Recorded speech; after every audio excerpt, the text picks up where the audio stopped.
இந்த வக்ஃப் அப்படின்றது என்னன்னா, இஸ்லாமிய சட்டப்படி ஒரு வாக்கிஃப், அதாவது தன்னுடைய சொத்தை அல்லது தன்னுடைய உடைமையை கடவுளுக்காக ஒரு அர்ப்பணிப்பு மனப்பான்மையோடு சேரிட்டபிள் பர்பஸுக்காக கொடுப்பது தான் வக்ஃப் என்று சொல்லக்கூடியது. அது எத்தனை ஆண்டுகளாக இருந்தாலும் அது கடவுளுடைய சொத்து, அது பராமரிக்கப்பட வேண்டியது.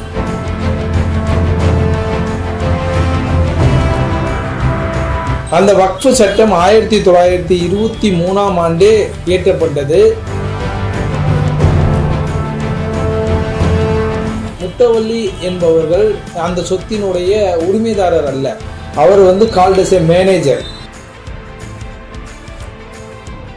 பல்வேறு மாநிலங்களில் பலவிதமான சட்டங்கள் இயற்றப்பட்டு கொண்டிருந்ததனால இது ஒட்டுமொத்த இந்தியாவிற்கும் சேர்ந்து 1954 வக்ஃப் சட்டம் என்று இயற்றப்பட்டது.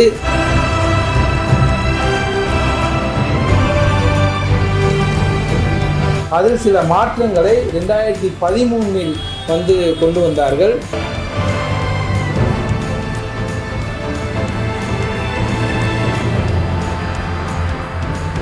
வக்ஃப் சட்டத்தினுடைய துவக்கம், அதனுடைய பரிணாமம் என்ன என்ற கேள்வியை நீங்கள் எழுப்பியிருக்கீங்க. இந்த வக்ஃப் அப்படின்றது என்னன்னா, இஸ்லாமிய சட்டப்படி ஒரு வாக்கிஃப், அதாவது தன்னுடைய சொத்தை அல்லது தன்னுடைய உடைமையை கடவுளுக்காக ஒரு அர்ப்பணிப்பு மனப்பான்மையோடு சேரிட்டபிள் பர்பஸுக்காக கொடுப்பது தான் வக்ஃப் என்று சொல்லக்கூடியது. Dedication to the God.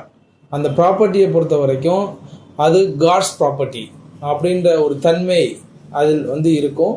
அதுதான் வக்ஃப் சொத்து என்று சொல்லப்படுகிறது. அது மசூதிகளாக இருக்கலாம், இல்லை தர்காக்களுக்கு சேவை செய்வதற்காக பல சொத்துக்களை கொடுப்பதாக இருக்கலாம், அல்லது அடக்க ஸ்தலங்களாக இருக்கலாம். இப்படி பல வகையான சொத்துக்கள் இஸ்லாமியர்களினுடைய வளர்ச்சிக்காக, இஸ்லாமியர்களினுடைய மத வழிபாட்டு விஷயங்களினுடைய உதவிக்காக, பல்வேறு தன்மைக்காக பல செல்வந்தர்கள், பல முக்கியஸ்தர்கள் என்ன செய்யறாங்கன்னா, இஸ்லாமியர்களுக்காக வக்ஃப் செய்யறாங்க. ஒன்ஸ் வக்ஃப் இஸ் ஆல்வேஸ் வக்ஃப். அதை ஒரு தடவை டெடிகேஷன் டு த காட் வக்ஃப் செஞ்சுட்டாங்க அப்படின்னு சொன்னா மீண்டும் அந்த சொத்தை என்ன செய்ய முடியாது, அவர்கள் எடுத்துக்கொள்ள முடியாது. அது எத்தனை ஆண்டுகளாக இருந்தாலும் அது கடவுளுடைய சொத்து, அது பராமரிக்கப்பட வேண்டியது. இதுதான் வக்ஃப் அப்படின்றதனுடைய உள்ளார்ந்த அர்த்தமாக இதுவரைக்கும் இருந்து வந்தது. அந்த வக்ஃப் சட்டம் 1923 ஆண்டே இயற்றப்பட்டது. அப்பொழுது முத்தவல்லி என்பவர்கள் அந்த சொத்தினுடைய உரிமைதாரர் அல்ல. அவர் called as a manager or supervisor என்று சொல்வார்கள்.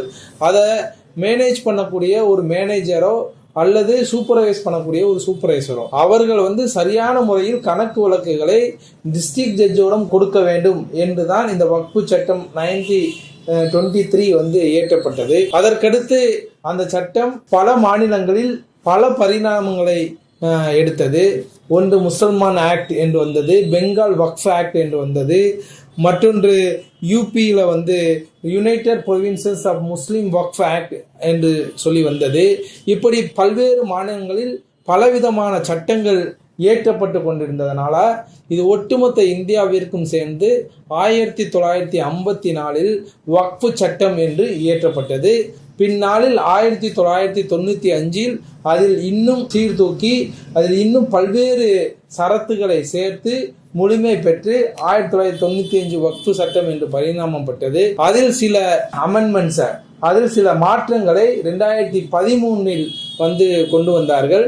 இன்றைக்கு வரைக்கும் 1954 வக்ஃப் சட்டம் 1995 வக்ஃப் ஆக்டாக உருவெடுத்து 2013 சில மாறுதல்களோடு இன்றைக்கு வரைக்கும் நிலுவையில் இருந்து கொண்டிருக்கிறது. இதுதான் வக்ஃப் சட்டம் வளர்ந்து வந்த விதம்.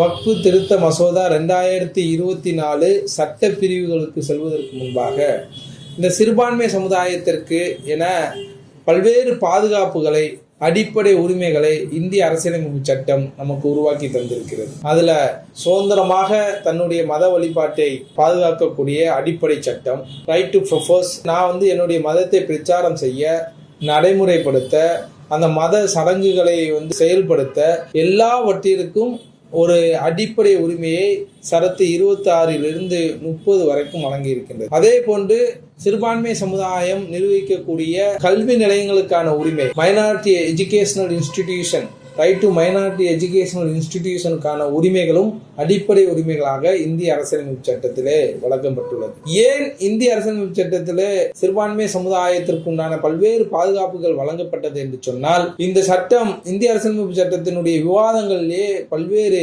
கருத்துக்கள் பரிமாறப்பட்டது. ஏனென்று சொன்னால், இந்தியாவிலே 20 கோடிகளுக்கு மேல முஸ்லிம்களும் அதே போன்று கிறிஸ்துவர்களும் பல்வேறு சிறுபான்மை குழுக்கள் வாழ்கின்றார்கள். இந்த சிறுபான்மை குழுக்களினுடைய பாதுகாப்பும் இவர்களுக்கு கிடைக்க வேண்டிய அடிப்படை உரிமைகளும் முறையாக கிடைத்தால்தான் இந்தியாவினுடைய ஜனநாயகம் உயிர்ப்போடு இருக்கும் என்ற கண்ணோட்டத்தில் தான் இந்த இந்திய அரசியலமைப்பு சட்டத்தில் சிறுபான்மையருக்கான பாதுகாப்பை அடிப்படை உரிமைகளாக இந்திய அரசியலமைப்பு சட்டம் நமக்கு தந்துள்ளது. இஸ்லாமியர்களுக்காக வக்ஃப் செய்யப்பட்ட சொத்துக்களை பாதுகாக்கவும் மற்றும் அந்த சொத்துக்களை கொண்டு பள்ளிவாசல்களை, தர்காக்களை மற்றும் மற்ற வழிபாட்டு முறைகளை பாதுகாக்கவும் வக்ஃபு சட்டம் இயற்றப்பட்டது. இப்போது வக்ஃபு திருத்த சட்ட மசோதா 2024 இந்த அடிப்படை உரிமைகளை முற்றிலுமாக தகர்ப்பதாக இந்த திருத்த சட்டம் வந்திருக்கின்றது. இது என்ன சொல்லி இந்த திருத்த சட்டத்தை கொண்டு வர்றாங்க அப்படின்னு சொன்னா, டிரான்ஸ்பரன்சி ப்ராசஸ் என்று சொல்றாங்க. ஆனால் இது எப்படி இருந்தது என்று சொன்னால், சென்ட்ரல் கவர்மெண்டோட ஆக்டாக இருந்தாலும் ஒவ்வொரு ஸ்டேட் கவர்மெண்ட்டும் தேவையான வக்ஃப் போர்டு, அந்த கம்போசிஷன் என்று சொல்வார்கள், அதாவது சட்டமன்ற உறுப்பினர்கள், பாராளுமன்ற உறுப்பினர்கள், பார் கவுன்சில் உறுப்பினர்கள் மற்றும் ரிலீஜியஸ், அந்த இஸ்லாமிய மதத்தினுடைய கோட்பாடுகளை அதிகமாக தெரிந்து கொண்ட 2 எமினன்ட் பெர்சன்ஸ் என்று சொல்வார்கள், அதிகமாக தெரிந்து கொண்டவர்கள், இவர்களை பெண்கள், இவர்களை உள்ளடக்கிய ஒரு குழு தான் இந்த ஒட்டுமொத்த வக்ஃபு சொத்துக்களையும் மற்றும் அதன் கணக்கு வழக்குகளையும் இதுவரை நிர்வகித்து வந்தது. ஆனால் இதையெல்லாம் ஒட்டுமொத்த மாநில அரசினுடைய அதிகாரத்தை துடைத்தெறிந்து இதை நேரடியாக மத்திய அரசினுடைய கட்டுப்பாட்டிற்கு கொண்டு வரக்கூடிய ஒரு நடைமுறைதான் இந்த நடைமுறை. இயற்கையாகவே இந்த அரசாங்கம் எல்லா மாநில உரிமைகளையும் பறித்து கொண்டிருக்கின்றது. எல்லாவற்றையும் பறித்து அதிகார குவிப்பு மத்திய அரசுக்கு மட்டும் என்று எல்லா சட்டங்களையும் கொண்டு வருகிறது. அதுல ஒன்று நீட்டு, ஜிஎஸ்டி, ஒரே தேர்தல் ஒரே நாடு என்று இந்த மாநிலத்திற்கு என்று எந்த அதிகாரமும் இருக்கக்கூடாது, எல்லா அதிகாரமும் மத்திய அரசிற்கு மட்டும்தான் இருக்க வேண்டும் என்று காய் நகர்த்தி வருகின்றது. அந்த காய் நகரத்தில் ஒரு விஷயமாக இந்த வக்ஃபு சட்டமும் இருக்கின்றது. ஏனால் மாநில அரசாங்கத்திற்கு உண்டான எல்லா அதிகாரத்தையும் இது கையில் எடுப்பது ஒன்று. அதாவது வக்ஃபு ஆக்ட் இந்த 1995 இருக்கக்கூடிய ரீசன்ஸ், 2024 திருத்த சட்டத்துல என்ன சொல்றாங்கன்னா, unified Waqf management and empowerment, efficiency and development. Unified Waqf மேனேஜ்மெண்டா இதை எதை குறிக்குது அப்படின்னு சொன்னா, இதை எல்லாத்தையும் ஒருமுறைப்படுத்தி அதிகார குவிப்பை ஒரு இடத்திற்கு கொண்டு வரக்கூடிய ஒரு செயலாக தான் இதை நம்ம பார்க்கிறோம். நான் முன்னாடியே சொன்ன மாதிரி ஒட்டுமொத்த வக்ஃபு சொத்துக்களையும் மத்திய அரசு அபகரிக்கும் நோக்கத்துல தான் இந்த டைட்டிலே கொடுக்கப்பட்டிருக்கிறதா நம்ம பார்க்கிறோம். மாநில அரசாங்கத்தினுடைய அதிகாரத்திலிருந்து முற்றிலுமாக இதை வெளியெடுக்கக்கூடிய நடவடிக்கையாக நம்ம பார்க்கிறோம். அதே மாதிரி வக்ஃப் பை யூசர்ஸ் அப்படின்ற ஒரு வார்த்தையை மாத்துறாங்க. வக்ஃப் பை யூசர்ஸ் அப்படின்னு சொன்னா, no person shall create a வக்ஃப் unless he is the lawful owner of the property and competent to transfer or dedicate such property. வக்ஃப் பை யூசர்ஸ் அப்படின்னு சொல்லக்கூடிய ஒரு வார்த்தை இவங்க மாத்த விரும்புறாங்க. அதுல 3A அப்படின்னு சொல்லக்கூடிய ஒரு சட்ட பிரிவை கொண்டு வராங்க. என்ன சொல்லுதுன்னா, ஃபர்ஸ்ட்லாம் வக்ஃப் யார் பண்ணலாம் அப்படின்னு சொன்னா, யார் வேணாலும் பண்ணலாம். அது முஸ்லிமா இருக்கலாம், இல்ல நான் முஸ்லிம்ஸ் வக்ஃப் பண்ணிருக்காங்க. நிறைய தர்காக்களுக்கு இடங்களை எழுதி கொடுத்திருக்காங்க. அவங்களுடைய கான்சியஸ், அவங்களுடைய நம்பிக்கை. அதே மாதிரி நிறைய பள்ளிவாசலுக்கு வக்ஃப் பண்ணிருக்காங்க. ஆனா இதுல என்ன செய்யறாங்க, ஒரு தடையை ஏற்படுத்துறாங்க. என்னன்னா, the permanent dedications by any persons practicing Islam at least 5 years அப்படின்னு சொல்லக்கூடிய ஒரு தடையை ஏற்படுத்துறாங்க. யாரு ஒருவர் 5 ஆண்டு காலம் இஸ்லாத்தை முழுமையாக பின்பற்றுகிறார்களோ அவர்கள் மட்டும்தான் வக்ஃபு பண்ண முடியும் என்று சொல்லக்கூடிய ஒரு தடையை ஏற்படுத்துறாங்க. நான் முஸ்லிம்ஸ், அதாவது இஸ்லாமியர்கள் அல்லாதவர்கள் யாரும் இந்த வக்ஃபு எதுவும் முஸ்லிம்களுக்கோ அல்லது முஸ்லிம்களுடைய ரிலீஜியஸ் ஆக்டிவிட்டிஸுக்கோ தர்காக்களுக்கோ அல்லது பள்ளிவாசல்களுக்கோ யாரும் எந்த தானமும் கொடையும் கொடுக்க கூடாது என்ற ஒரு தடையை இவர்கள் ஏற்படுத்துகிறார்கள். இதனால் இந்தியாவினுடைய மதச்சார்பின்மையை இவர்கள் குழி தோண்டி புதைக்கக்கூடிய வேலையை செய்கிறார்கள். இது ஒட்டுமொத்த செக்குலாரிசத்திற்கும் எதிரானதாக இது இருக்கின்றது. பல்வேறு வழக்குகள் உச்ச நீதிமன்றத்தில் வரும்போது ஈவன் நான் முஸ்லிம் கூட அவர்களுடைய நம்பிக்கையின் அடிப்படையில் கொடுக்கக்கூடியதும் வக்ஃபாக ஏற்றுக்கொள்ளப்படும் என்று பல்வேறு உச்ச நீதிமன்ற தீர்ப்புகள் இருந்தும் கூட அந்த தீர்ப்புகளை எல்லாம் உதாசீனப்படுத்தி செக்குலாரிசம் என்று சொல்லக்கூடிய மதச்சார்பின்மையை சிதைக்கும் விதமாக இந்த வார்த்தைகளை வக்ஃபு சட்ட திருத்த மசோதா 2024 கொண்டு வந்திருக்கிறார்கள். அதே மாதிரி ஒரு வக்ஃபு சொத்து என்பது அது வக்ஃபு சொத்தா இல்லையா, அதை யாரு பராமரிக்க வேண்டும் என்றால் ஏற்கனவே இருக்கக்கூடிய வக்ஃப் போர்டு அதுல ஒரு ப்ரொஃபார்மா ரிப்போர்ட்னு இருக்கும். 1954க்கு முன்பாக பல்வேறு மாவட்டங்களில் எல்லா மாநிலங்களிலும் ஒரு சர்வே நடத்தி, அப்போதெல்லாம் பெரிய டாக்குமெண்ட் இருக்காது, செம்பு பத்திரம் இருக்கும். அதே மாதிரி தானமாக வாய்மொழியாக எழுதி கொடுத்திருப்பாங்க.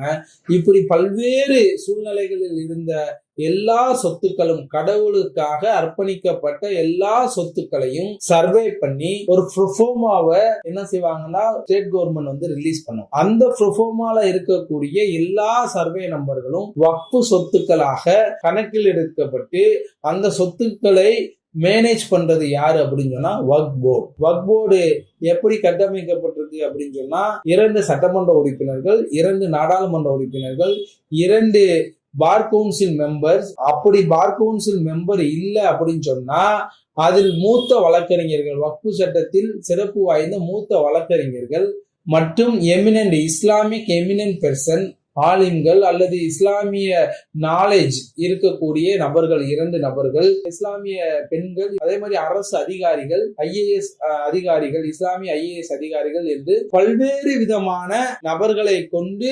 நிர்வகிக்கக்கூடிய ஒரு விஷயம் தான் வக்ஃப் போர்டு. இது செக்ஷன் 40ல இந்த வக்ஃபு சொத்தை எப்படி மெயின்டைன் பண்ணணும் அப்படின்றத சொல்றாங்க. காம்பிடன்ட் அத்தாரிட்டி அவங்க தான், வக்ஃப் போர்டு தான் காம்பிடன்ட் அத்தாரிட்டி.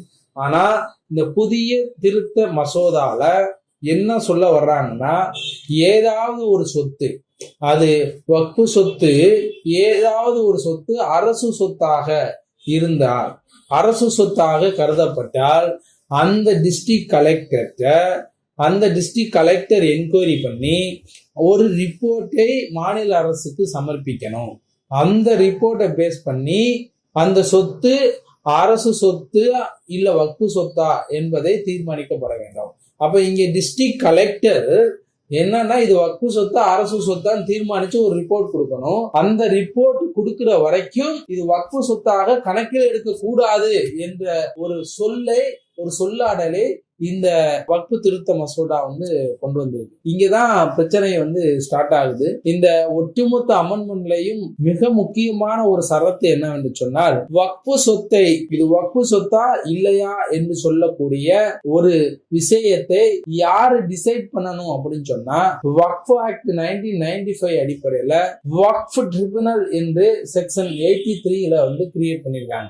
அந்த வக்ஃப் தீர்ப்பாயம் எப்படின்னா, ஒரு டிஸ்ட்ரிக்ட் ஜட்ஜு, ஒரு எமினன்ட் அட்வொகேட்டு, அதே மாதிரி ஒரு ரெவன்யூ டிபார்ட்மெண்ட்ல இருக்கக்கூடிய சீனியர் ஆபீசர் என்று சொல்லக்கூடிய 3 அடங்கிய ஒரு பெஞ்ச் கான்ஸ்டிடியூட் பண்ணி அதுல இந்த வக்ஃபு சம்பந்தமான எல்லா விஷயங்களிலும், அதே மாதிரி வக்ஃப் போர்டு எடுக்கக்கூடிய பல்வேறு முடிவுகளிலையும் யாரு ஃபைனல் ஜுடிஷியல் அத்தாரிட்டியாக இருப்பாங்கன்னா வக்ஃப் ட்ரிபியூனல் ஒரு ஃபைனல் ஜுடிஷியல் அத்தாரிட்டியாக இருப்பாங்க. ஆனா இந்த வக்ஃபு திருத்த மசோதா 2024 அந்த ஜுடிஷியல் பவரை எடுத்து அங்கங்க இருக்கக்கூடிய டிஸ்ட்ரிக்ட் கலெக்டர்கிட்ட கொடுக்குறாங்க. அந்த டிஸ்ட்ரிக்ட் கலெக்டர் இது வக்ஃபு சொத்தா இல்லையான்னு சொல்லி அவரே என்கொயரி பண்ணி அவரே முடிவெடுக்கலாம் அப்படின்ற ஒரு அதிகாரத்தை அங்கு கொடுக்கும் போது வக்ஃப் போர்டுக்கு உள்ள பவரையும் ஒட்டுமொத்தமாக குறைக்கப்படுகிறது. அதே மாதிரி ஜுடிஷியல் லைன்ல இருக்கக்கூடிய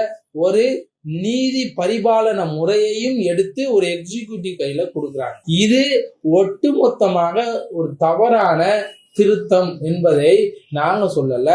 உச்ச நீதிமன்றத்துல பல்வேறு வழக்குகள்ல இது பட்டியலிடப்படுகிறது. தமிழ்நாடு ரெஜிஸ்ட்ரேஷன் ஆக்ட்ல கொண்டு வந்த ஒரு அமெண்ட்மெண்ட் சம்பந்தமாக, அதாவது இந்த டிஸ்பியூட் நிலம் சம்பந்தமான டைட்டில் டிஸ்பியூட், அதாவது அந்த நிலத்தினுடைய உரிமை இயல் வழக்கு சம்பந்தமானத உரிமையியல் நீதிமன்றத்துல இருந்து டிஸ்ட்ரிக்ட் ரெஜிஸ்ட்ராருக்கு பவர் கொடுக்குறாங்க.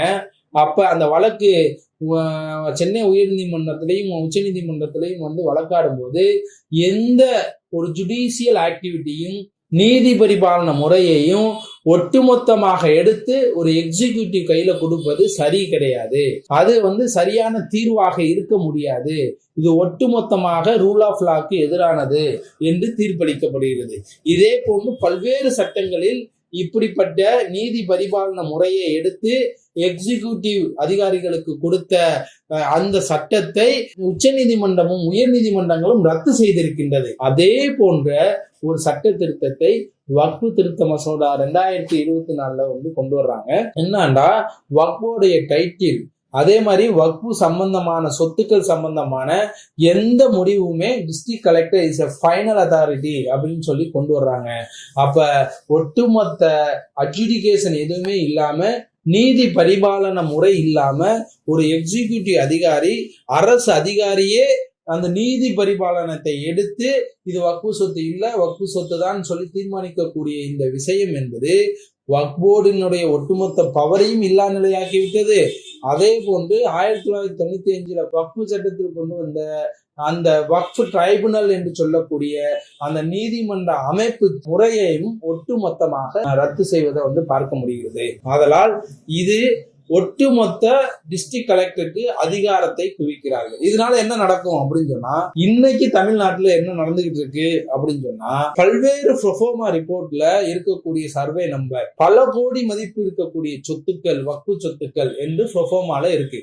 ஆனா அதை பாதுகாக்க வேண்டிய கலெக்டர் இப்படிப்பட்ட அதிகாரங்களே இல்லாத சூழ்நிலையிலும் கூட அந்த சொத்துக்களுக்கு முறையற்ற முறையில பட்டாவை வழங்குவது, அதே மாதிரி அந்த சொத்துக்களை பல அரசியல்வாதிகள், பல ஆளும் வர்க்கங்கள் அபகரித்து அவர்கள் பெயர்ல வந்து போலி பத்திரங்களை வந்துகிட்டு இட்டு செல்வது, இப்படி பல்வேறு பிரச்சனைகள் நீதிகளை இருந்துகிட்டு இருக்கு. இது வக்ஃபு சொத்தா இல்லையா என்பதை அந்த ட்ரைபுனல் ஆனது அதை முறையாக வந்து அட்ஜுடிகேஷன் நடத்தி அதுல இருக்கக்கூடிய எல்லா டாக்குமெண்ட்டையும் எவிடன்ஸையும் பரிசீலனை செய்து அது வக்ஃபு சொத்தா இல்லையா என்று முடிவெடுக்கும். ஆனா இன்றைக்கு எப்படி மாற்ற ட்ரை பண்றாங்க, ஒரு டிஸ்ட்ரிக்ட் கலெக்டர் நினைச்சா எவ்வளவு கோடி ரூபாய் சொத்தா இருந்தாலும் இது வக்ஃபு சொத்து இல்லைன்னு சொல்லலாம். அப்ப இந்த பவர், இந்த அதிகாரம் என்பது இன்றைக்கு இல்லாமலே பல மாவட்ட ஆட்சியர்கள் வக்ஃபு சொத்துக்களை சூறையாடி கொண்டிருக்கிறார்கள். சின்ன உதாரணம், விழுப்புரம் டிஸ்ட்ரிக்ட்ல இருக்கக்கூடிய கிட்டத்தட்ட 300-400 கோடி ரூபாய் சொத்துக்கள், ஹார்ட் ஆஃப் த சிட்டியில இருக்கக்கூடிய சொத்துக்கள், அவர்கள் ஒரு 10-20 வருஷத்துக்கு முன்னாடி நகர்மன்றத்துல தீர்மானிச்சு அந்த சர்வே நம்பர்லாம் வந்துகிட்டு யாருக்கோ வந்துகிட்டு தானமா கொடுக்குறாங்க. அதை கொண்டு பல்வேறு டீடு வந்து சேல் டீடு வந்து போடப்படுது, கன்ஸ்ட்ரக்ஷன் ஒர்க் நடக்குது. ஆனா ப்ரோஃபோமா ரிப்போர்ட்ல அது வக்ஃபு சொத்துன்னு இருக்கு. அப்ப இன்றைக்கு வரைக்கும் சண்டை போடுறோம், அது வக்ஃபு சொத்து, அந்த வக்ஃபு சொத்தை பாதுகாக்க வேண்டும் என்று சொல்லி.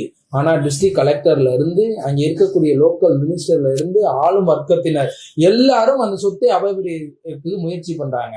இந்த சூழ்நிலையில ஜுடிஷியல் ஒண்ணுதான் ஒரு நிரந்தர தீர்வாக, நீதித்துறையை நம்பி மட்டுமே பல்வேறு வக்ஃபு சொத்துக்களை பாதுகாக்கக்கூடிய பல்வேறு நபர்கள் நீதித்துறையை நம்பி மட்டுமே செல்லக்கூடிய ஒரு சூழ்நிலையில டிஸ்ட்ரிக்ட் கலெக்டருக்கு இந்த அதிகாரம் கொடுக்கப்படும் போது ஆளும் கட்சியினர், ஆளும் வர்க்கத்தினர், அதே மாதிரி இந்த சொத்துக்களை எல்லாம் வந்து அபகரிக்க வேண்டும் என்று சொல்லக்கூடிய லேண்ட் கிராப்பர்ஸ், இவர்கள் எல்லாத்திற்கும் இந்த சட்டம் ஒரு மிகப்பெரிய உத்வேகமாக அமையும்.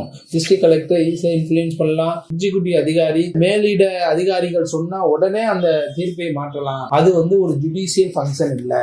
எனவே இந்த மிகப்பெரிய திருத்தம் அதாவது டிஸ்ட்ரிக்ட் கலெக்டருக்கு உண்டான அதிகபட்சமான அதிகாரத்தை கொடுப்பது, அதே போன்று வக்ஃப் போர்டுக்கு இருக்கக்கூடிய அதிகாரத்தை குறைப்பதுதான் இந்த வக்ஃபு சட்டத்தினுடைய மிக முக்கியமான திருத்தமாக கருதப்படுகிறது. இப்ப டிஸ்ட்ரிக்ட் கலெக்டருக்கு என்னென்ன அதிகாரம் கொடுக்கப்படுது? டிஸ்ட்ரிக்ட் கலெக்டர் தான் அந்த வக்ஃபு சொத்தா இல்லையான்றத ஃபைனல் பண்ணணும். இந்த சட்டம் நடைமுறைக்கு வந்ததுக்கு அப்புறம் அவங்களே சர்வே பண்ணணும். இந்த தமிழ்நாட்டிலலாம் சர்வே டிபார்ட்மெண்ட்ன்றது head of the survey commissioner சொல்லி தனியா இருக்கு. ஆனா டிஸ்ட்ரிக்ட் கலெக்டர் சர்வே பண்ணி இது வக்ஃபு சொத்தா இல்லையான்னு சொல்லி முடிவு பண்ணலாம். அப்ப இங்க என்ன ஆகுது அப்படின்னு சொன்னா, ஏற்கனவே 1954 ஒரு சர்வே எடுக்கப்பட்டு ஒரு ப்ரொஃபார்மா இருக்கு. அதற்கடுத்து அதுல ஏதேனும் டிஸ்பியூட் வந்தா மீண்டும் சர்வே பண்ணி அந்த சர்வே ரிப்போர்ட் அடிப்படையில இது வக்ஃபு சொத்தா இல்லையா தீர்மானிக்கிறதுக்கு ஒரு வக்ஃபு போர்டு இருக்கு. அதை சரியா தவறா என்று சொல்வதற்கு ஒரு நீதி பரிபாலனம் செலுத்துவதற்கு வக்ஃபு ட்ரிபுனல் இருக்கு. இப்படி பல்வேறு செக் அண்ட் பேலன்ஸ் மெத்தடாலஜியில இருக்கக்கூடிய ஒரு பாதுகாப்பான சட்டத்தை உடைத்து இவர்கள் டிஸ்ட்ரிக்ட் கலெக்டர் சர்வே பண்ணலாம். அந்த சர்வேயினுடைய விஷயத்தையும் டிஸ்ட்ரிக்ட் கலெக்டருக்கே கொடுக்குறாங்க. அதன் அடிப்படையில் அவங்களே ஒரு ரிப்போர்ட் ஃபைல் பண்ணி இது வக்ஃபு சொத்தா இல்லையா என்பதை தீர்மானிச்சுக்கலாம் அப்படின்னு சொல்லக்கூடிய இந்த அதிகார குவிப்பு என்பது ஒட்டுமொத்த வக்ஃபு சொத்தையும் அபகரிக்கக்கூடிய எண்ணம் கொண்டவர்களுக்கு மிகப்பெரிய சாதகமாக அமையும் என்பதில் எந்த விதமான சந்தேகம் இல்லை. இப்பொழுது இந்த சட்ட அதிகார குவிப்பு இல்லாமலேயே பல்வேறு மாவட்டங்களிலே பல்வேறு ஆட்சியர்கள், பல்வேறு மாவட்ட நிர்வாகத்தில் இருக்கக்கூடிய மிக முக்கியமான பொறுப்பாளர்கள் இந்த வக்ஃபு சொத்துக்களுக்கு போலியான பட்டா, போலியான வரி ரசீது என்று பல்வேறு டாக்குமெண்ட்டை குறித்து இந்த வக்ஃபு சொத்துக்களை எல்லாம் சட்ட சிக்கலுக்கு உட்படுத்தி கொண்டிருக்கின்றார்கள். இந்த அதிகார குவிப்பு இல்லாமல் இப்படிப்பட்ட அதிகாரம் கையில் கிடைக்குமானால் 1 மணி நேரத்தில் பல்லாயிரம் கோடி ரூபாய் வக்ஃபு சொத்துக்களை ஒரே கையெழுத்தில் என்ன செஞ்சிடலாம், இதை மாத்திடலாம். சரி, இதற்கு என்ன அடுத்த ரெமடி அப்படின்னு சொன்னா, அதை இந்த ஆக்ட்ல சைலண்டா வச்சிருக்காங்க. ஏதாவது ஒரு எக்ஸிக்யூட்டிவ் அதிகாரி எடுக்கக்கூடிய ஒரு டிசிஷனை நம்ம அடுத்த கட்டமா எங்க கொண்டு போவோம், ஜுடிஷியலுக்கு கொண்டு போவோம்ல. அப்ப இவர்கள் ஒரு ரிப்போர்ட் எடுக்கிறாங்க. இந்த ரிப்போர்ட்டை வக்ஃபு ட்ரைபுனல்ல டிசைட் பண்ணலாம். அந்த டிசிஷன் தான் ஃபைனலு. அதற்கு மேல அப்பீல், ஹைகோர்ட்டு, சுப்ரீம் கோர்ட்டு இப்படி இருக்கும்ல. இது எல்லாம் இங்கே என்ன செய்யுது, மௌனமாக இருக்கின்றது. அதனால இந்த ஒட்டுமொத்த வக்ஃபு திருத்த சட்ட மசோதாவும் இந்தியாவில் இருக்கக்கூடிய பல்வேறு வக்ஃபு போர்டு உண்டான அதிகாரத்தை ஒட்டுமொத்தமாக தரைமட்டமாக்கி மாவட்ட ஆட்சியருக்கு இந்த அதிகாரத்தை கொடுக்கக்கூடிய ஒரு செயலை செய்யுது. இது மட்டுமல்ல, அதே மாதிரி இந்த போர்டு இருக்கு இல்லையா, அந்த போர்டோடைய கம்போசிஷன், அந்த போர்டோடைய கம்போசிஷன்ல நான் முஸ்லிம்ஸை முதன்முறையாக உள்ள கொண்டு வருவாங்க. உங்களுக்கு தெரியும், பல்வேறு வழக்குகள்ல அவங்க ஈவன் ஹெச்ஆர்என்சில கோயிலை நிர்வகிக்கக்கூடிய வழக்கு, அதே மாதிரி பல்வேறு மத வழிபாட்டு விஷயத்துல அந்த மத வழிபாட்டை பற்றி அறிந்த, அந்த கலாச்சாரத்தை அறிந்த அவர்கள்தான் அந்த மத வழிபாட்டை என்ன செய்யணும், வழிநடத்துற தகுதியுடையவர்கள் என்பது நம்மலாம் பாக்குறோம். அதனால பிரச்சனையை ஏற்படுத்துவதற்காக முதன்முறையாக என்ன செய்யறாங்க, இந்த ஒட்டுமொத்த வக்ஃப் போர்டுல நான் முஸ்லிமும் உள்ள வரலாம். இதுவரைக்கும் என்ன நடந்துச்சு, இஸ்லாமிய சட்டமன்ற உறுப்பினர்கள், இஸ்லாமிய நாடாளுமன்ற உறுப்பினர்கள், இஸ்லாமிய வழக்கறிஞர்கள், இஸ்லாம் எமினன்ட் பர்சன்ஸ், இஸ்லாமிக் உமன்ஸ், அதே மாதிரி இஸ்லாமிய ஐஏஎஸ் அதிகாரிகள், இவர்கள் தான் இங்க இருந்தார்கள். ஏன்னா ஒரு இஸ்லாமிய மதம் சம்பந்தமான ஆக்டிவிட்டிஸை பாதுகாக்கக்கூடிய போர்டு இது. அதனால அவர்களை உள்ளடக்கிய குழுவால் அது இத்தனை ஆண்டு காலம் சரியாக நிர்வகிக்கப்பட்டு வந்தது. இப்போ முதன்முறையாக என்ன செய்யறாங்க, மாற்று மதத்தை சார்ந்தவர்கள் உள்ள வரலாம் அப்படின்னு சொல்றாங்க. அப்ப அவர்களுடைய பார்வை எப்படி இருக்கும்? அவங்க ஹோலி குரானின் அடிப்படையில இஸ்லாமிய மத வழிபாட்டுல பல்வேறு பிரிவுகள் இருக்கின்றன, பல்வேறு நுணுக்கமான பிரிவுகள் இருக்கு, கலாச்சாரங்கள் இருக்கு. அதற்கு ஏற்றவாறு அந்த கலாச்சாரத்திற்கு, அந்த பிரிவுகளுக்கு ஏற்றவாறான தீர்வுகளை கொடுக்கக்கூடிய இடத்தில் இருப்பவர்கள் முறையாக அந்த கலாச்சாரத்தை பற்றி நன்கு அறிந்து அந்த மத நம்பிக்கையை புரிந்து உணர்ந்து நடைமுறைப்படுத்தக்கூடியவர்களாக இருக்க வேண்டும். ஆனால் அதை உடைக்கும் விதமாக சில மாற்று மத சகோதரர்களை என்ன செய்றாங்க, இந்த போர்டுக்குள்ள நுழைக்கிறாங்க. இதன் மூலமாக இந்த ஒட்டுமொத்த கம்போசிஷன், என்னதையும் சிதைக்கக்கூடிய வேலையை பார்க்குறாங்க. ஓகே, இந்த போர்டு பல்வேறு மாநிலங்கள்ல எஜுகேஷன் இன்ஸ்டிடியூஷனா வக்ஃப் போர்டு நடந்துகிட்டு இருக்கு. அப்போ மைனாரிட்டி இன்ஸ்டிடியூஷனுக்குன்னு சொல்லி சர்டன் ரைட்ஸ் இருக்கு. அந்த மைனாரிட்டி இன்ஸ்டிடியூஷன்லயும் இந்த போர்டு மெம்பர்ஸ் உள்ள நுழைவதற்கான ஒரு வாய்ப்பு இருக்கு. அப்ப அது ஒட்டுமொத்தமாக எனக்கு கொடுத்த அடிப்படை உரிமை சரத்து 30 பறிப்பதாக இந்த சட்டம் இருக்கு. அப்ப மைனாரிட்டி எஜுகேஷனல் இன்ஸ்டிடியூஷன் ரைட்ஸையும் மறைமுகமாக இந்த சட்டம் பாதிக்கக்கூடிய ஒரு செயலை செய்யுது. அதனால இது முற்றிலுமாக ஆபத்தானது. இது ஒரு மிகப்பெரிய பிரச்சனையை, கலவரத்தை, மத நம்பிக்கையில் அடுத்தவர்கள் மூக்கை நுழைக்கக்கூடிய ஒரு விஷயத்தை ஏற்படுத்தக்கூடிய ஒரு செயல். இதனால் எந்த பாதுகாப்பும் எந்த டிரான்ஸ்பரன்சியும் வராது. இதனால் கட்டாயமாக பல்வேறு பிரச்சனைகளை இந்த சமூகத்துக்குள், இந்த வக்ஃபு சொத்துக்குள் ஏற்படுத்துவதற்காக உள்ள நோக்கத்தின் அடிப்படையில் தான் இந்த சரத்தை கொண்டு வர்றாங்க. அது மட்டுமல்ல, சிஇஓ, சீஃப் எக்ஸிகியூட்டிவ் ஆபீசர், அவர் வக்ஃப் போர்டை நிர்வகிக்கக்கூடிய முதன்மை அலுவலராக இதுவரைக்கும் இருந்து வருகிறார். 1995 2013 சட்ட திருத்தத்தின் அடிப்படையில அவர் ஒரு சீனியர் அரசு அதிகாரியாக, IAS ஆபீசராக இருக்க வேண்டும். அது மட்டுமல்ல, அவர் இஸ்லாமிய மதத்தை சார்ந்த, இஸ்லாம் மதம் மீது நம்பிக்கை வைத்த அதிகாரியாக இருக்க வேண்டும். அவர் தான் சீஃப் எக்ஸிகியூட்டிவ் ஆபீசராக இருக்க வேண்டும். ஆனா இந்த சட்ட திருத்தம் என்ன சொல்லுது அப்படின்னா, சிஇஓ, சீஃப் எக்ஸிகியூட்டிவ் ஆபீசர் யார் வேணாலும் வரலாம், இஸ்லாமிய மதத்தை சாராதவர்கள் கூட வரலாம் என்ற ஒரு சரத்தை உள்ள நுழைக்குது. அப்ப இதனுடைய கேரக்டர், இந்த வக்ஃப், இந்த ரிலீஜியஸ் கேரக்டரை டைலூட் பண்ணக்கூடிய ஒரு விஷயத்தை இந்த சட்ட திருத்த மசோதா பண்ணுது. பல்வேறு வழக்குகளை உச்ச நீதிமன்றம் சொல்லுது, once is Waqf is always Waqf, the character of the waqf cannot diluted, cannot amended அப்படின்னு சொல்லுது. அப்ப இந்த வக்ஃப் போர்டுன்றதே ஒட்டுமொத்தமாக பல்வேறு சூழ்நிலைகள்ல இருக்கக்கூடிய, பல்வேறு கலாச்சாரங்களில் இருக்கக்கூடிய தர்காக்களை, மசூதிகளை மற்றும் பிற ரிலீஜியஸ் இன்ஸ்டிடியூஷனை அந்த கேரக்டருக்கு ஏத்த மாதிரியாக மெயின்டைன் பண்றதுதான் இந்த வக்ஃப் போர்டுடைய வேலையாக இருந்தது. இப்ப அந்த கேரக்டரே தெரியாத நபர்களை, அந்த கேரக்டரே உள்வாங்காத நபர்களை இந்த போர்டுல நுழைக்கக்கூடிய ஒரு வேலையை என்ன செய்யுது, இந்த சட்ட திருத்த மசோதா செய்யுது.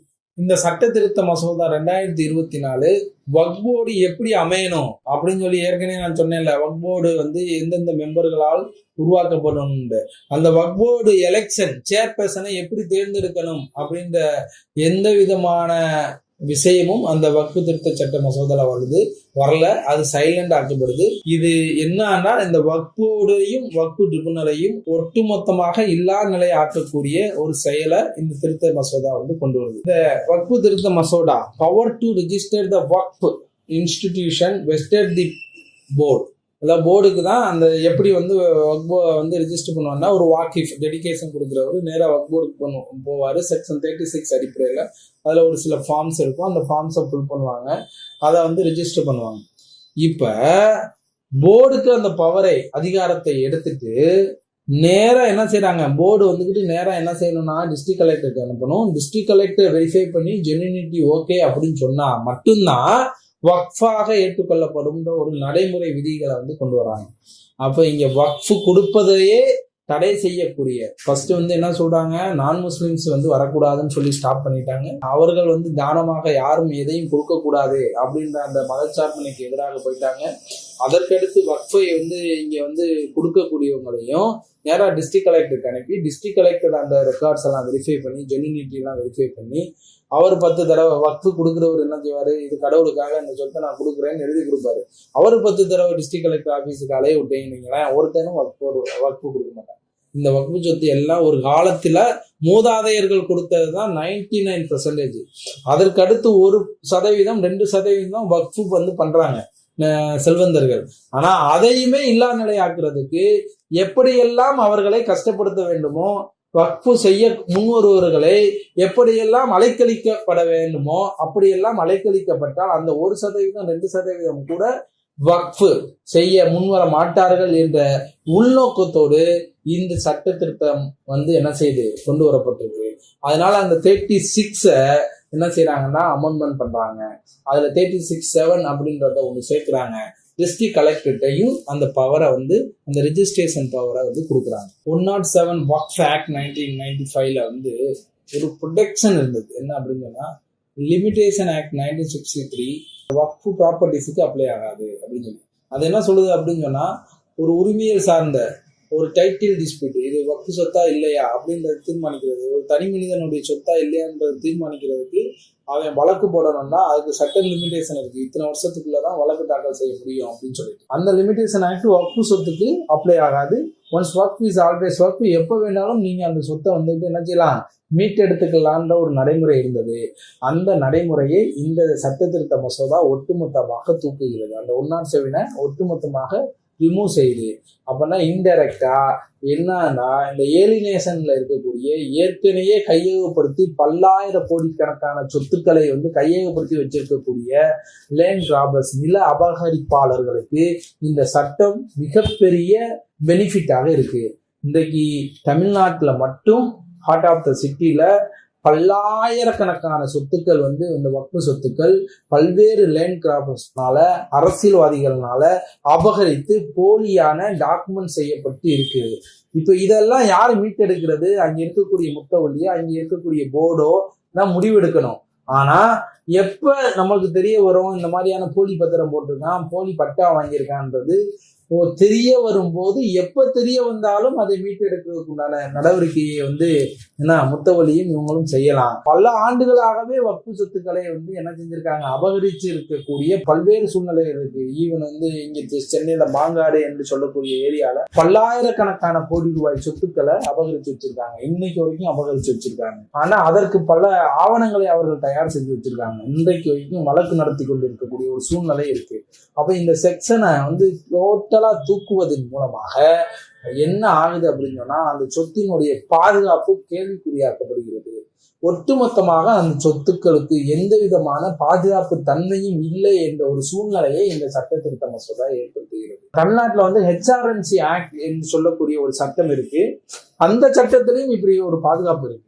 ஏன்னா கோயில் சொத்துக்களை பாதுகாப்பதற்கு லிமிடேஷன் ஆக்ட் பொருந்தாது அப்படின்ற ஒரு சரத்து இருக்கு. அந்த கோயில் சொத்துக்களை போன்றுதான் வக்ஃபு சொத்துக்களும். அப்ப கோயில் சொத்துக்களுக்கு எவ்வளவு முக்கியத்துவம் கொடுக்குறீங்களோ அதே மாதிரிதான் வக்ஃபு சொத்துக்களும். ரெண்டுமே கடவுள் சொத்து என்று சொல்லக்கூடிய அடிப்படையில் தான் பார்க்கப்படுகிறது. ஆனால் அவர்களுக்கு கொடுக்கக்கூடிய அந்த ப்ரொடெக்ஷன், அந்த உரிமை இங்க வக்ஃபு சொத்துக்களுக்கு மறுக்கப்படுவதுதான் டிஸ்கிரிமினேஷன் இன் நேச்சர் என்று சொல்லக்கூடிய அடிப்படையில ஒரு பாகுபாட்டு தன்மையை உருவாக்குகிறார்கள்.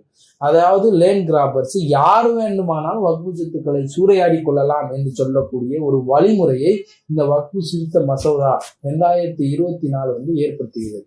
ஒட்டுமொத்தமாக இந்த வக்ஃபு சட்ட திருத்த மசோதா மாவட்ட ஆட்சியருக்கு உண்டான அதிகார குவிப்பு, அதே போன்று இந்த வக்ஃப் போர்டுக்குண்டான அதிகாரத்தை ஒட்டுமொத்தமாக துடைத்தெறிவது, அதே போன்று இந்த வக்ஃபு சொத்து பாதுகாப்பை தன்மையை கேள்விக்குறியாக்கியது என்று, மற்றபடி வக்ஃபு செய்பவர்களுக்கு மத்தியிலே ஒரு பிரிவினையை, ஒரு பிளவுகளை ஏற்படுத்துவது என்று பல்வேறு அரசியலமைப்பு சட்டத்திற்கு எதிரான சரத்துக்களை இந்த வக்ஃபு திருத்த சட்ட மசோதா வச்சிருக்கு. இதற்கு பாராளுமன்ற கூட்டுக்குழுவிற்கு இந்த சட்ட திருத்த மசோதா அனுப்பப்பட்டு பாராளுமன்ற கூட்டுக்குழு ஒவ்வொரு மாநிலத்திலையும் கருத்து கேட்பு கூட்டத்தை நடத்திருக்கு. அந்த கருத்து கேட்பு கூட்டம் கூட எப்படி நடத்தப்பட்டது என்று சொன்னா, ஒரு ஃபார்மாலிட்டி மேனராக நடத்தப்பட்டது. அந்த கருத்து கேட்பு கூட்டத்துல பல்வேறு மூத்த வழக்கறிஞர்களோடு நானும் அந்த கருத்து கேட்பு கூட்டத்திற்கு சென்றிருந்தேன். அதுல ஒரு நிமிடம் கூட எந்த மூத்த வழக்கறிஞருக்கும் இந்த சட்ட மசோதாவுக்கு எதிராக பேசுவதற்கு வாய்ப்பளிக்கப்படல. ஓரிரு மணித்துளிகள் ஓரிரு வழக்கறிஞர்களுக்கு கொடுக்கப்பட்டது. அதே போன்றுதான் அரசியல்வாதிகளுக்கு, மற்ற அதிகாரிகளுக்கு கொடுக்கப்பட்டது. அப்ப இந்த கருத்து கணிப்பு கூட்டம் கூட இவர்கள் ஒட்டுமொத்தமாக ஒரு ஃபார்மாலிட்டிக்கு, ஒரு கண் துடைப்பிற்காக தான் இந்த பாராளுமன்ற கூட்டுக்குழு நடத்தியது என்பதனை நான் இங்கே பதிய வைக்கிறேன். ஒட்டுமொத்தமாக பாராளுமன்றத்தினுடைய அரசியலமைப்பு சட்டத்தினுடைய டிபேட்ஸ்ல சர்தார் வல்லபாய் பட்டேலே இந்த தேசத்தினுடைய ஒற்றுமைக்கு வலு சேர்ப்பது எது என்று சொன்னால், அது சிறுபான்மை சமுதாயத்தினுடைய மிக முக்கியமான பாதுகாப்பு, இதுதான் இந்த தேசத்தினுடைய ஒற்றுமையை மேலும் வலுவாக்கும் என்று பல்வேறு கட்டத்துல சர்தார் வல்லபாய் பட்டேல் உட்பட பேசியிருக்கிறார். அதே போன்று டாக்டர் அம்பேத்கர் அவர்கள் சொல்லும் போது கூட இந்த இந்திய அரசியலமைப்பு சட்டம் சட்டத்தின் முன் அனைவரும் சமம் என்று கோட்பாட்டை மட்டும் தரவில்லை, சிறுபான்மை சமுதாயத்திற்கு உண்டான முக்கியமான பாதுகாப்பையும் இந்த அரசியலமைப்பு சட்டம் தந்துள்ளது என்று கூறியிருக்கிறார். இப்படி பல்வேறு விடுதலை போராட்ட வீரர்கள், இந்த நாட்டை உருவாக்கக்கூடிய சிற்பிகள், இந்த அரசியலமைப்பு சட்டத்தை உருவாக்கிய சிற்பிகள், இந்த சிறுபான்மை சமுதாயம் எதிர்காலத்திலே இப்படியெல்லாம் கேள்விக்குள்ளாக்கப்படும், அவர்களுடைய உரிமைகள் சிதைக்கப்படும், பெரும்பான்மை சிறுபான்மை என்ற ஒரு வேறுபாட்டை ஏற்படுத்தி இந்த சிறுபான்மை சமுதாயத்தினுடைய அனைத்து உரிமைகளும் அளிக்கப்படும் என்ற கண்ணோட்டத்தில் தான் இந்திய அரசியலமைப்பு சட்டத்திலே அதற்கு அரணாக பல்வேறு அடிப்படை உரிமைகளை ஏற்படுத்தி இருந்தார்கள். ஆனால் அந்த அடிப்படை உரிமைகளை தகர்க்கும் விதமாகவும் இந்த அரசியலமைப்பு சட்டத்தினுடைய சிற்பிகளான டாக்டர் அம்பேத்கர் மற்றும் ராஜேந்திர பிரசாத் பல்வேறு சிற்பிகள் இந்த சிறுபான்மை சமுதாயத்திற்கு கொடுக்கப்பட்ட பாதுகாப்பை கேள்விக்குள்ளாக்கும் விதமாகவும் தான் இந்த வக்ஃபு திருத்த சட்ட மசோதா 2024 ஏற்பாடு செய்யப்பட்டிருக்கிறது. இந்த திருத்த மசோதாவை கொண்டு இந்தியாவிலே ரயில்வே டிபார்ட்மெண்ட் ஆர்மிக்கு அடுத்து அதிகமான சொத்துக்களை கொண்ட ஒரு டிபார்ட்மெண்ட் என்னன்னா இந்த வக்ஃப் போர்டு. இந்த அதிகமான சொத்துக்கள் ஒரு சிறுபான்மை சமுதாயத்தில் இருந்துவிடக் கூடாது. இந்த சொத்துக்கள் எல்லாம் சூறையாடப்பட வேண்டும், இந்த சொத்துக்கள் எல்லாம் அபகரிக்கப்பட வேண்டும். அதற்கு முன்பாக அதற்கான சட்ட பாதுகாப்பை தூக்கி எறிய வேண்டும் என்ற ஒரு கருத்தாக்கத்தின் அடிப்படையில் தான் இந்த சட்ட மசோதா பாராளுமன்றத்தில் வைக்கப்பட்டுள்ளது. எனவே இந்த சட்ட மசோதாவை ஒட்டுமொத்தமாக எதிர்த்தாக வேண்டிய சூழ்நிலையில் நாம் இருக்கின்றோம். இந்த சட்ட மசோதா நிறைவேற்றப்படுமையானால் இந்த ஒட்டுமொத்த சிறுபான்மை சமுதாயத்தினுடைய சொத்துக்களும் சூறையாடப்படக்கூடிய ஒரு சூழ்நிலையை இந்த சட்ட மசோதா உருவாக்கும். ஆதலால் அனைத்து அரசியல் கட்சிகளையும் இந்த சட்ட மசோதாவுக்கு எதிராக போராட வைக்கக்கூடிய பொறுப்பும் கடமையும் இந்த சமூகத்திற்கு இருக்கிறது, இஸ்லாமிய சமுதாயத்திற்கு இருக்கிறது. ஆதலால் இந்த சட்ட மசோதா சம்பந்தமான விழிப்புணர்வை எல்லா மகளாக்களிலும், எல்லா பள்ளிவாசல்களிலும், எல்லா மத வழிபாட்டு தலங்களிலும் ஏற்படுத்தப்பட வேண்டும். இந்த ஒட்டுமொத்த சட்ட மசோதாவுக்கு எதிராக மிகப்பெரிய ஒரு ஆர்ப்பாட்டத்தை, மிகப்பெரிய எதிர்ப்பை ஒட்டுமொத்தமாக தமிழ்நாட்டு முஸ்லிம்கள் காட்ட வேண்டும் என்ற வேண்டுகோளோடு என்னுடைய உரையை நான் முடித்துக் கொள்கிறேன்.